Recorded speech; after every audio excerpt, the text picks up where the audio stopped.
धर्मराज जी हैं। और मैं जो उनकी भूमिका में बोल रही हूँ, मैं चाहती हूँ कि यहाँ के जो पुलिस प्रशासन के लोग हैं वो ऐसे समझे कि यहाँ के लोगों को छोड़ के बाहर के लोगों के लिए कहा जा रहा है। तो कुछ यूँ कहा कि हमें गम है कि घर में अन्न के दाने नहीं आए, हमें गम है कि घर में अन्न के दाने नहीं आए, उन्हें गम है सुराही जाम पैमाने नहीं आए, और दलालों की तो बस्ती से सलामत लौट आए हम, गनीमत थी कि राहों में कहीं थाने नहीं आए, वरना ये पुलिस वाले न छोड़ते। तो आइए ऐसे पुलिस वाले को आज सुनते हैं जी। बहुत स्वागत है धर्मराज जी। बहुत बहुत धन्यवाद, और जिस इज्जत के साथ आपने बुलाया है उसके लिए और अतिरिक्त धन्यवाद। वो तो आप इतनी सुंदर हैं कि हम कुछ कह नहीं सकते हैं। ये तो बहुत खराब लगने वाली बात आपने कही। एक बात जो बहुत देर से मुझे खटक रही, वो योगी जी ने कहा कि डीएम साहब नौजवान हैं। नहीं, इतनी नहीं खटकी। क्यों खटकी? क्योंकि इन्होंने कप्तान साहब के बारे में नहीं कहा कि वो भी नौजवान है। न केवल कप्तान साहब बल्कि पुलिस का एक एक आदमी 60 साल तक जवान रहता है। यही पुलिस की खूबसूरती है। बहुत सुंदर बात है। तो बहुत बहुत आप सबको धन्यवाद कहता हूँ, आभार व्यक्त करता हूँ। यही श्रावस्ती जनपद का रहने वाला हूँ। मेरी यह हैसियत नहीं थी कि आपके सामने मैं खड़ा होकर के कुछ बोल सकूं, लेकिन ये आपका मोहब्बत है, आपका प्यार है जो आज मैं आपके बीच में खड़ा हुआ हूं। और आप लोग अपनी तालियों से ये बताइएगा कि अगर चुनाव हुआ है, जहां मुझे बुलाया गया है, तो गलत नहीं किया गया है। एक बार जोरदार तालियां नहीं मिल सकती। स्वागत है धर्मराज जी। आदरणीय विधायक जी को प्रणाम करता हूं, आदरणीय जिलाधिकारी महोदय, पुलिस अधीक्षक महोदय, और आप सब मुझे जितने प्यारे हैं सबको प्रणाम करता हूं।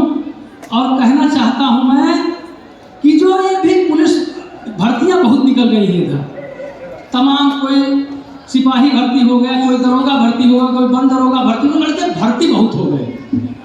अब इनके घर जब कोई शादी करने के लिए जाता है तो कहते हैं कि IAS की तैयारी कर रहे हैं, PCS की तैयारी कर रहे हैं, अभी शादी नहीं करेंगे, और 4-4 सिम और 4-4 मोबाइल लेके घूम रहे हैं।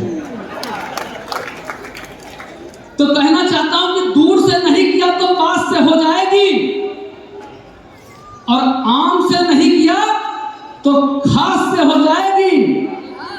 और नौकरी करके इश्कबाजी जो झाड़ोगे तो शादी फिर एक ही दरखास्त से हो जाएगी। बात है, बहुत सुंदर बात। लगातार भर्तियां निकलती हैं। लोग पूछते हैं पुलिस में आने के लिए क्या योग्यता होनी चाहिए।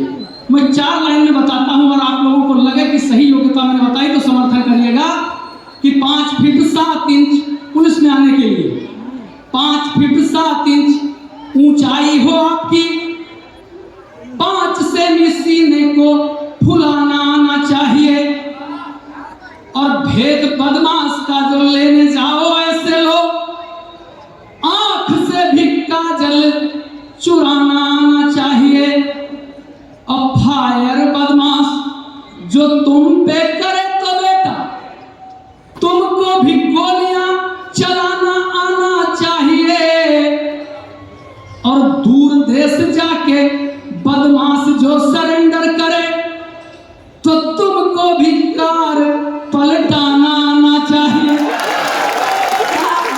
बहुत बढ़िया, वाह। श्री कृष्ण जी मिल गए, कहने लगे कि अवतार लेना चाहता हूं। मैंने कहा प्रभु अवतार मत लीजिए, हम लोग ऐसे पूजा करके प्रसन्न हैं, दिक्कत हो जाएगी। उन्होंने कहा क्या दिक्कत हो जाएगी, ध्यान दीजिएगा। मैंने कहा कि आओगे कन्हैया दोबारा इस देश में तो तुमको तुम्हारा ही जुनून मार डालेगा, और कदम की ठंडी छांव भूल जाओगे कान्हा, गर्मी से तुम्हें मई जून मार डालेगा, और चाकू सा रखाए अब घूमती हैं गोपियां,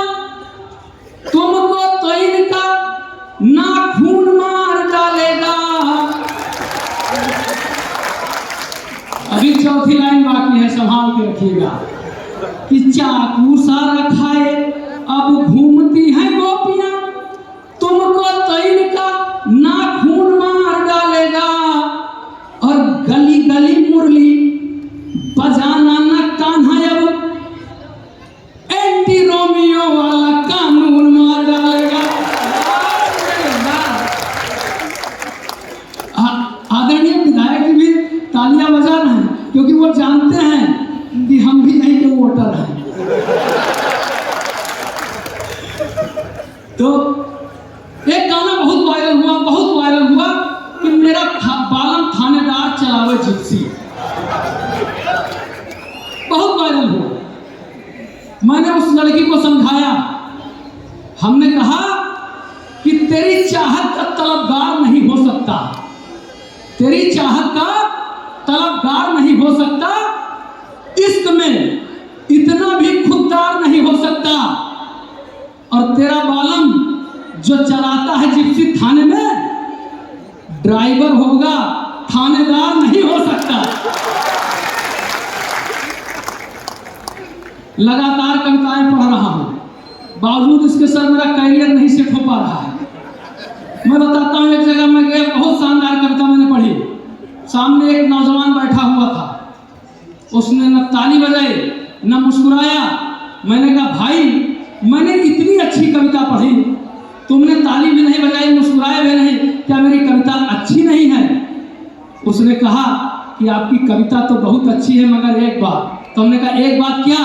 उसने ऐसे मेरी तरफ उंगली उठाई और कहा कोतवाल साहब तुमने मेरा चालान किया था।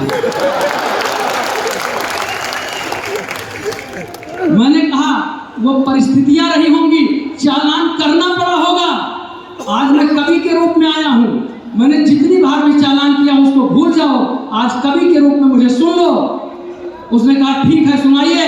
मैंने और अच्छी कविता सुनाई, मैंने और अच्छी कविता सुनाई।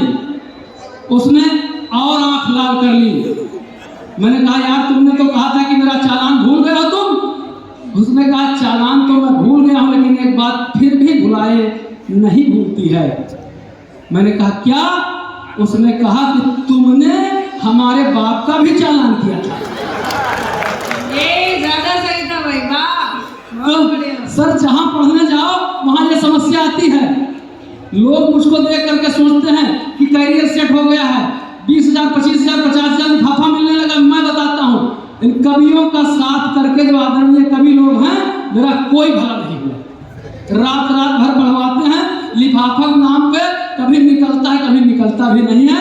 इससे लाख गुना अच्छा कविता मैं अपने थाने पढ़ता था, 3 लाइन की केवल कविता पढ़ता था, 1 लाख 2 लाख 5 लाख जितना मेरा मन करता था पेमेंट ले लेता। समझ गए, सब लोग समझ गए, समझ गए ना? तो फिर एक बार जोरदार ताली बजा दो, आगे बढ़ रहा है। मैं आप लोगों को थाने की रामलीला सुनाता हूँ आपको, और आपका साथ चाहता हूँ कि आप लोग सुने कि जब मैंने थाने में रामलीला कराई तो क्या घटना दुर्घटना हुई। मैंने अपना पैर खुद कुल्हाड़ी पर चलाया था। इस बार थाने पर मैंने रामलीला कराया था। कलाकारों के लिए मैंने भानुमति का कुंबा जोड़ा था, कहीं का ईंट कहीं का रोड़ा था। मेरी धर्मपत्नी जी कैकेयी और मैं राजा दशरथ बना था। एक तो राजा दूसरे कोतवाल, इसलिए बेवजह अकड़ा और तना था। रामलीला शुरू हो उससे पहले मेरी धर्मपत्नी जी अपना नाटक मचाने लगी और मेरी 2 और पत्नी बनने आई। महिला कलाकारों को बेलन मार मार के भगाने लगी। बढ़िया है भाई, आपकी तालियां कमजोर हैं।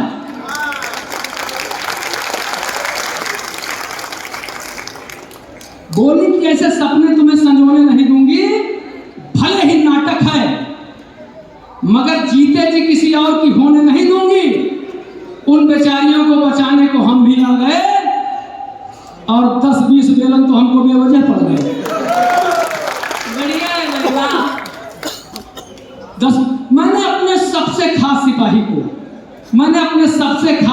को राम बनाया था। मैंने अपने सबसे खास सिपाही को राम बनाया था उसके खिलाफ पूरा थाना चिल्लाया था कि साहब आप बबूल को आम बना रहे हैं और जो रावण से भी गया गुजरा उसको राम बना रहे हैं।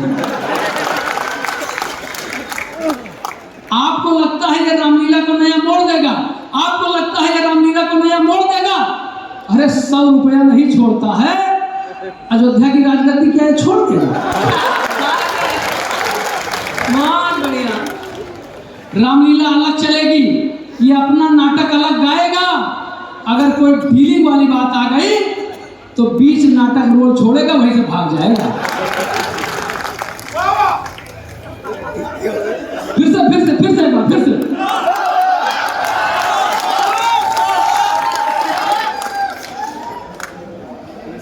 आपको लगता है सिर्फ परशुराम लक्ष्मण संवाद। एक बात बताऊंगा कि थाने में अगर कोई चीज माल दाखिल हो गया, असलहा दाखिल हो गया, तो वो माल मुकदमाती कहा जाता है और उसकी जिम्मेदारी हेड मुहर्रिर की होती है। बस इतना जान लीजिए, आगे करता सुनिए।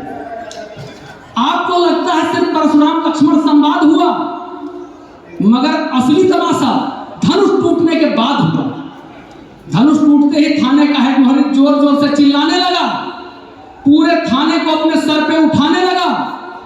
उसका रवैया बहुत ही जज्बाती था, क्योंकि जो धनुष टूटा था वो माल मुकदमाती था। बढ़िया। हेड मुहर्रिर ने कहा हम अलग से केस करेंगे, हेड मुहर्रिर ने कहा हम अलग से केस करेंगे। कल अदालत में माल तलब है, अब आप ही बताइए हम कौन सा धनुष पेश करेंगे। मैंने एक तरकीब बताई, जो हेड मुहर्रिर को भाग गई, तब तक पुरातत्व की टीम थाने पर आ गई। पुरातत्व वाले अलग गरमाने लगे, हमारा थाना हम थानेदार। पुरातत्व वाले अलग गरमाने लगे, हमारा थाना हम थानेदार। उल्टा जलवा बताओ हमको दिखाने लगे। मजबूरी में मैंने उल्टा केस किया। अगले दिन 50 किलो गांजा और टूटे धनुष के साथ पुरातत्व वालों को ही अदालत में पेश किया।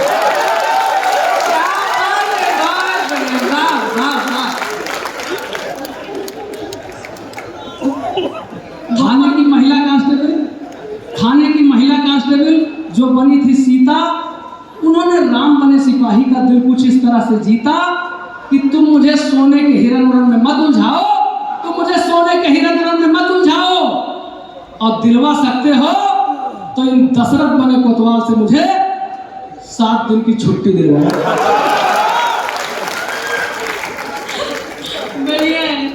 इस बार की रामलीला में मेरा सब कुछ बंटाधार हो गया, क्योंकि संजीवनी बूटी लेने गया, हनुमान बना कैदी, बीच रास्ते से ही खड़ा।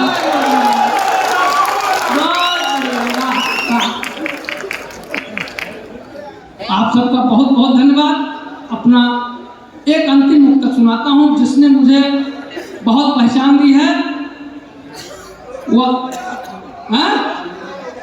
लेकिन उससे पहले बताना चाहता हूं कि जैसे चंद्रयान 3 हुआ तो लोग अंतरिक्ष में जो गए, चंद्रमा पर गए, उन्होंने कहा कुछ है नहीं, ये है वो है दुनिया भर की बात है। रूस का यात्री गया वहां, उसको एक बहुत बड़ा संदूक मिला चंद्रमा पे। उसने उस संदूक को खोला, लोहे का संदूक था, खोला तो एक अष्टधातु का पत्र निकला उसमें से। उसने पढ़ने की कोशिश की, पढ़ नहीं सका। आकर के अपने देश की संसद में बताया कि कुछ वहां मिला है जिसमें कुछ लिखा है, शायद देवनागरी लिपि है। फिर यहां से राकेश शर्मा जी को भेजा गया। वो गए और उन्होंने उस संदूक को खोला, संदूक को खोल करके उस अष्टधातु के पत्र को निकाला। और मेरे दोस्तों यकीन मानिए, उस पत्र में जो लिखा था वो मैं आपको सुनाता हूं। उसमें लिखा था कि नवंबर जस मजा जनवरी में न पई हो, नवंबर जस मजा जनवरी में न पई हो, और गद्दा जस मजा गरिमा न पई हो, और फांस के पिस्टल बुलेट से चली हो, दरोगा जस मजा मास्टरी में न पई।